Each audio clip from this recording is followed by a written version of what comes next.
4 969 actes de malveillance et d'incivilité recensés dans les gares et trains des Hauts-de-France. Tel était l'état des lieux à notre arrivée. Il n'était alors plus possible d'ignorer la situation et de tolérer l'insupportable. Les manquements au savoir-être de certains passagers, les dégradations du matériel roulant et des équipements, le caillassage des trains et le harcèlement des femmes. Alors en 2016, et comme annoncé lors de la campagne électorale, la région a fait le choix de la sécurité. Nous avons mis en place un ambitieux plan d'investissement de déploiement de vidéoprotection dans les gares. Cette première phase a été un véritable succès. 10 gares d'importance régionale ont pu être équipées et ont ainsi contribué à soulager et à rassurer les usagers travailleurs. Il s'agit maintenant de lancer une nouvelle étape avec des études pour l'équipement de nouvelles gares.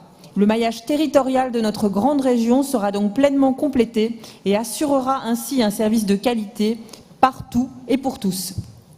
Le groupe UDI-UC se réjouit de la dissociation qui est faite sur cette deuxième phase entre le financement des études projets et le financement de l'installation de la vidéoprotection. En effet, chaque gare présente une configuration qui lui est propre et ne peut être extrapolée comme modèle.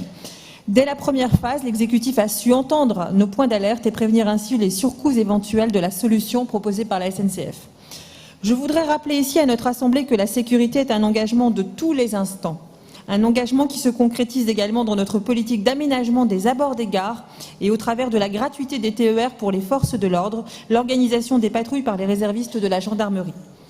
C'est fort de cette approche que nous répondons aux aspirations légitimes de notre population et que nous contribuons à faire de nos gares et trains des lieux plus sûrs, condition indispensable pour faire du ferroviaire une alternative crédible à la voiture. Merci de votre attention. Merci beaucoup. Anne-Sophie Fontaine.